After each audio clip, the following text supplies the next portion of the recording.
Assalamualaikum warahmatullahi wabarakatuh. Subhanallah walhamdulillah wa la ilaha illallah wallahu akbar wa la hawla wa la quwata illa billahil aliyil azim. Allah Subhanahu wa taala menciptakan buat kita mata sebagai alat untuk melihat ayat-ayat Allah.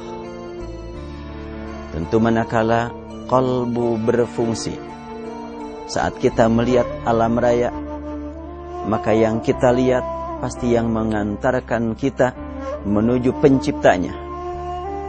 Namun ketika qalbu kita dalam keadaan kotor, alam di sekitar kita yang kita lihat bukannya membuat kita semakin dekat kepada zat yang menciptakannya, malah justru semakin menjauhkan kita dari zat yang menciptakannya, dan kita terfokus melihat alam saja, tertarik dengan daya tarik alam, sehingga kita menjauh dari perintah Allah, menjauh dari aturan Allah.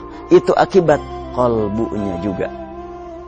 Maka karena itu bagi kita senantiasa harus memelihara qalbu yang akan dapat menjaga mata kita, menjaga kesucian mata. Mata nanti di akhirat akan berbicara, sebagaimana anggota-anggota yang lainnya akan berbicara, menjelaskan tentang bagaimana kelakuan kita memperlakukan mata.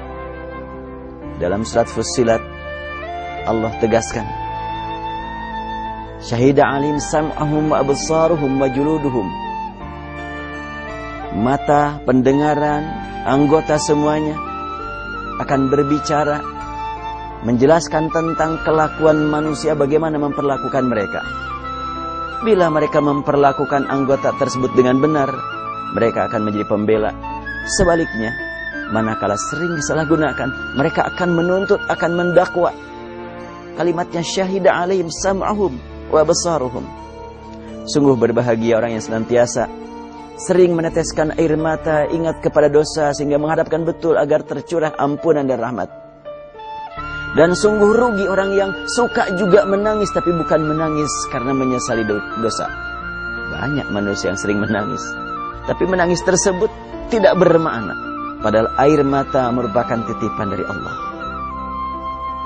Hadis menyebutkan, ainani la tamassuhuma nar, ainun bakat min khasyatillah wa ainun tahrusu fi sabilillah. Ada dua mata yang tidak akan terkena sentuhan api neraka. Pertama, mata yang sering menangis karena takut oleh Allah Subhanahu wa taala.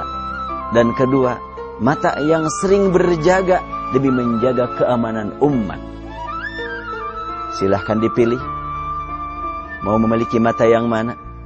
Mata yang sering menangis, menyesali diri akibat banyak perbuatan yang tidak sesuai dengan aturan Allah, atau menyesali diri karena tidak mampu memanfaatkan karunia sesuai aturan Allah, atau menangis menyesali diri karena memang tidak mampu bertobat dengan benar.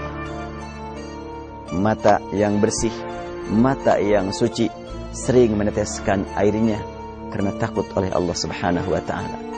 Dan mata yang kotor sulit untuk menangis kepada Allah. Semuanya itu adalah dipengaruhi oleh kondisi qalbu. Rasulullah SAW diberitakan pada waktu sedang berduaan bersama istri yang tersayang Aisyah radhiyallahu anha, tiba-tiba Rasul bersabda, "Ya Aisyah, dharini ata'abbadu hadhihi al-lailata li Rabbi." Wahai Aisyah, perkenankan aku ya untuk malam ini ingin taqarrub kepada Zat yang Maha Mengetahui, yang Maha Kuasa. Aisyah langsung menjawab dengan kalimat, "Uhibbu an ta'budu rabbak wa uhibbu ma sarrak." Sungguh wahai Rasulullah, aku senang sekali mengikuti kesenangan engkau antara berupa menyembah Rabb, dan aku senang sekali kalau engkau beribadah di dekat aku, biar aku ikut merasakan nikmatnya komunikasi dengan Allah Subhanahu wa taala. Rasulullah langsung menghadap kepada Allah, dan terlihat oleh Aisyah dari belakang badannya gemetar, menangis terus. Selama sholat di malam hari Rasul menangis terus. Apa yang beliau tangisi? Dan selesai sholat terlihat wajahnya, matanya bengkak karena tangisan yang terus menerus. Dan akhirnya Aisyah bertanya, lima sana'ta hadza wa qad ghafarallahu lak ma taqaddama min dzambik wa ma ta'akhkhar. Kenapa kau seperti itu? Jawabannya insyaallah pada lain kali, dan kita cukupkan sampai di sini.